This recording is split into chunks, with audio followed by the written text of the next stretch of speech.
నమస్తే. Welcome to Suman TV. నేను పద్మిని. ప్రస్తుతంతో పాటు ప్రముఖ ఆధ్యాత్మికవేత్త, జ్యోతిష పండితులు, శ్రీదేవి శ్రీ విద్యాపీఠం వ్యవస్థాపకులు, శ్రీ లక్ష్మీ గణపతి ఆలయ నిర్వాహకులు, శ్రీ విద్య ఉపాసకులు, తేరాల సుబ్రహ్మణ్య శాస్త్రి గారు మనతో పాటు ఉన్నారు. మాట్లాడదాం. నమస్కారం అండి. నమస్తే అమ్మా. తెలంగాణ ప్రాంతంలో మొట్టమొదటిసారి స్వర్ణాలయం రాబోతోంది. ఆ ఆలయం సంకల్పం ఎలా వచ్చిందనేది లాస్ట్ వీడియోలో మీరు చెప్పడం జరిగింది. అవును. అయితే ఇవాల్టి ఈ ప్రశ్న ఏమిటంటే నాది, ఈ ఆలయం మరి నిర్మాణకి సంబంధించి రకరకాల యాగాలు గానీ, క్రతువులు గానీ ఖచ్చితంగా ఉంటాయి. ఏమేమి క్రతువులు ఉండబోతున్నాయి? అలాగే మన భక్తులు భాగస్వాములు అవ్వాలి అనంటే వాళ్ళు ఏం చేయాల్సి ఉంటుంది? ఇవన్నీ ఒక్కసారి చెప్పండి. తప్పకుండా అమ్మా. ఈ అమ్మవారి యొక్క రాజశ్యామల సహిత దశమహావిద్య స్వర్ణ దేవాలయ నిర్మాణ మహాసంకల్పం పూర్వజన్మ సుకృత ఫలితం. రుణానుబంధ రూపేణ పశుపత్ని సుతాలయ. ఒక దేవాలయానికి సేవ చేయాలి అన్నా, బంధువులు కలవాలి అన్నా, పశుపత్ని సుతాలయ భార్యాభర్తలు అవ్వాలన్నా, పిల్లలు కలగాలన్నా, ఇవన్నీ కూడా రుణానుబంధ రూపేణ అన్నీ ఏర్పడుతూ ఉంటాయి. అలానే ఈ కార్యక్రమంలో ఎవరైనా భాగస్వాములు కావాలి అంటే అది నిజంగా ఈ స్వర్ణ దేవాలయ నిర్మాణానికి సంబంధించిన దాంట్లో ఇంటికొక పువ్వు ఈశ్వరుడికి ఒక మాల అన్నట్లుగా మనం చేసే ఈ సంకల్పంలో భగవంతుడు సత్యనారాయణ స్వామి వారి యొక్క వ్రత కథను మనం గమనించినట్లయితే రాజు, మంత్రి, పురోహితాదులందరినీ పిలిచి సభ చేసి రాత్రి తనకు కలిగినటువంటి ఒక స్వప్న వృత్తాంతమంతయు కూడా తెలియచేసి సభ చేసి ఈ యొక్క వైశ్యుడికి సంబంధించినటువంటి ఒక సమస్యను వెంటనే పరిష్కారం చేయమని చెప్పేసి భటులకు వాళ్ళందరికీ ఆజ్ఞాపన చేసి స్వప్న వృత్తాంతమంతయు కూడా తెలియచేసినట్టుగా. అంటే సత్యనారాయణ స్వామి వారి వ్రత కథలో రాజుకు స్వప్నంలో కలిగిన విషయాన్ని సభ చేసి అందరికీ తెలియచేసినట్లుగా భగవంతుడు కూడా భక్తులకు ప్రేరణ తెస్తాడు. ఈ వీడియో చూడాలని, వాళ్ళకి ఆ వీడియో చూసిన వెంటనే ఇందులో భాగస్వాములు అవ్వాలని, ఆ సంకల్పం కలగటం కూడా దైవ సంకల్పం ఉంటేనే ఇది జరుగుతుంది. మీ ఇంట్లోనో నా ఇంట్లోనో ఏదైనా శుభ కార్యక్రమం జరిగితే మన బంధుమిత్రాదులకు ఆహ్వాన పత్రిక ఇస్తేనే వారు వస్తారు. కానీ యజ్ఞయాగాది క్రతువులకు పలానా చోట ఈ కార్యక్రమం జరుగుతుంది అని తెలిస్తే చాలు. యాగములకు ఇందులో సహస్రాధికముగా యాగములు చేసాం స్వర్ణాలయం పూర్తి అవ్వాలి అంటే. అందరూ అడుగుతుంటారు, గురుగారు ఇది సాధ్యమా అంటే, నా వెనకాత 4 ట్రస్ట్ బోర్డు మెంబర్లు ఉంటేనో, ఆ వ్యవస్థ నిలబెడితేనో ఇవాళ ఉంటారు, రేపు పొద్దున ఆ పదవీ కాలం అయిపోయిన తర్వాత ఎవరమైనా సరే ఆ పదవీ కాలము, ఈ శరీరం అనేటువంటి ఒక పదవీ కాలం అనేటువంటిది ఒకటి ఉంటుంది. ఈ శరీరం మొత్తం కూడా ఒక వైట్ పేపర్ లాంటిది. ఇది మొత్తం కూడా జననీ జన్మ సౌఖ్యానం వర్ధనికుల సంపదాం పదవీ పూర్వ పుణ్యానాం లిఖితే జన్మపత్రిక అని. మంచి పని చేసినా ఈ పేపర్ మీద చిత్రగుప్తుడు రాస్తూ ఉంటాడు, చెడు పని చేసినా రాస్తూ ఉంటాడు. ఈ రాసింది మొత్తం ఫుల్ఫిల్ అయిన తర్వాత పోస్ట్ బాక్స్లో ఎట్లయితే వేస్తామో తీసుకెళ్ళి దీన్ని అప్పుడు అడుగుతారనమాట. ఎవరు అడుగుతారు? సాక్షిభూతమైనటువంటి ఆ క్రతువు నిర్వహించేటప్పుడు ఈ సందర్భంలో దాన్ని ఉదాహరించకూడదు. కానీ యాగములు ఎందుకు చేయాలి, దాని యొక్క విశిష్టత ఏమిటి అనేది తెలుసుకుంటే మనం ఏంటనేటువంటిది అర్థమవుతుంది. యాగములు నిర్వహించేటువంటి ఒక కర్త మన ఇంట్లో మనకి ఎవరికైనా గ్రహ దోషాలు ఉన్నట్లయితే నవగ్రహాల దగ్గరకో చాతనైన రెమెడీస్ చేసుకుని పూజలు వ్రతాలు ఇవన్నీ చేసుకునే హోమాలు మన ఇంట్లో మనం ఆ శాంతి దోషాలు పోగొట్టుకుంటాం. అవునండి. కానీ ప్రకృతిలో ఉండబడేటువంటి ప్రతి ఒక్కళ్ళకి ఉండబడే దోషాన్ని తొలగించడానికి ఎవడు అంటే ఏమండి, సమాజాన్ని మారదు లోకం మారదు కాలం అని మనం వింటూ కుదరదు. అలాంటప్పుడు ఈ ప్రకృతిని పట్టి పీడిస్తున్నటువంటి ఒక అనేక రకాల భూతగణాలు అనేటువంటిది ఉంటాయి. ఎలా కరోనా సమయంలో అనేక మంది వాళ్ళు తెలిసి తెలియకో మరి అవకాశం లేకనో గతించిన వాళ్ళకి చేయలేరు. అలాంటప్పుడు ఆ ఉత్తమ గతులు సంప్రాప్తింపబడడానికి చేయవలసిన క్రతువులు చేయలేకపోతే, వాళ్ళకి ఉత్తమ గతులు లభించకపోతే ఇక్కడ ఉన్నటువంటి వాళ్ళకి వాళ్ళు తెలియచేస్తూ ఉంటారు. స్వప్న రూపంలోనో కష్టాల రూపంలోనో వాళ్ళు అనుకుంటూ ఉంటారు, భక్తులు మాకు ఇన్ని కష్టాలు వస్తూ ఉన్నాయి, దానికి కారణము ఆ దేవుడికి చేయలేదనో, లేకపోతే మా గ్రహచారం బాగోలేదనో, ఇంకోటి అనుకుంటూ ఉంటారు. కానీ అది కాదు. ఈ పితృ సంబంధమైనటువంటివి కూడా కొన్ని ఉండే అవకాశం ఉంటుంది. వాటన్నిటిని కూడా పూర్తి స్థాయిలో నివారణ చేయడానికి యజ్ఞకర్త యజ్ఞోపవీతం లోకక్షేమార్థం ఇంకొకటి ధరించి, తద్వారా యాగానికి సంబంధించిన సంకల్పానికి కంకణం ధరించి, ఈ సృష్టిలో దశ దిశల రక్షణ రావడానికి కావలసిన అనుష్ఠానం, ఒక యాగం చేయాలంటే ఇవాళ రేపు 4 సమిధలు, ఆవు నెయ్యి ఇవి దొరికితే, వనమూలికలు దొరికితే తీసుకొచ్చి 2-3 గంటల్లో హోమం చేయటమే కదా, దాన్నే యాగం అనొచ్చు కదా అంటే కాదు. ఒక యాగం, రాజశ్యామల అమ్మవారిది యాగం చేస్తున్నాము అంటే ఆ మంత్రానికి సంబంధించిన బీజాక్షరాలని అక్షర లక్షలు నేను అనుష్ఠానం చేయాలి. చేస్తే తప్ప యాగం చేసే అర్హత ఉండదు. లేదు. గంటకు 300, 2 గంటలకు 600, 4 గంటలకు 1200 సార్లు జపం చేస్తే 4 గంటలకి 1200 సార్లు చేయగలిగితే, అందులో అక్షర లక్షలు చేయాలంటే వాడు ఎప్పుడు ఉపాసన చేయాలి? అసలు శ్రీ విద్యలోకి వీడు ఎప్పుడు రావాలి? ఎప్పుడు వస్తే ఈ అనుష్ఠానం వస్తుంది? ఆ వచ్చిన దాన్ని వీడు అక్షర లక్షలు చేసి మంత్రసిద్ధిని పొందేది ఎప్పుడు? దానికి సంబంధించిన దశాంశమైన క్రతువులు నిర్వహించేది ఎంతమంది? ఇవన్నీ చేయకుండా ఈ దేవతలకు సంబంధించిన దాంట్లో మందుల షాప్లోకి వెళ్తే అనేక రకాల మందులు ఉంటాయి. డాక్టర్లు నిర్ణయిస్తారు, ఆ వైద్యులు చెప్పిన దాని ప్రకారంగా వేస్తే అది పనిచేస్తుంది. అట్లనే యాగము అనేటువంటిది ఏంటంటే, అసలు ఆ వైద్య శాస్త్రానికి సంబంధించిన అంశం అవ్వచ్చు, ఆర్థికపరమైనటువంటి ఒక అంశం అవ్వచ్చు, శాంతి భద్రతలకు సంబంధించిన అంశం అవ్వచ్చు, ఒక వ్యక్తి జీవితం అయి ఉండవచ్చు.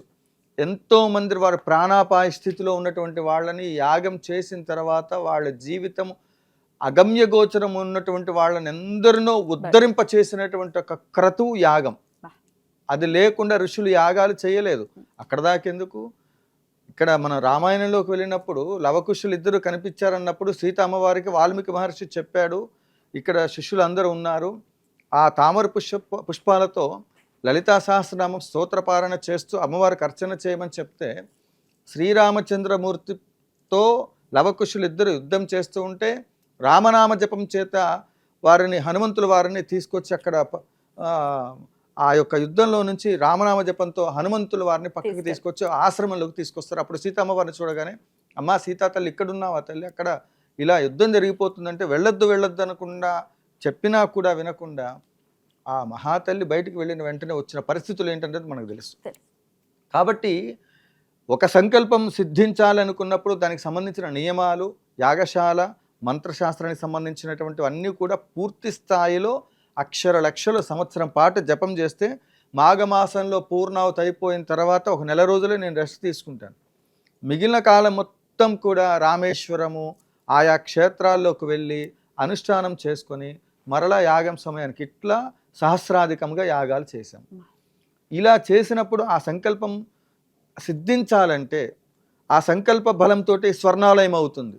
అందుకే నలుగురు ఉన్నదానికంటే మన వెనకాతలు ఎవరున్నారంటే ఆ దైవశక్తి ఉంది అనేది నమ్మినటువంటి వాడికి ఎప్పటికైనప్పటికీ కూడా ఆ భగవత్ అనుగ్రహం చేత సంకల్పించిన కార్యక్రమాలు అవుతాయి.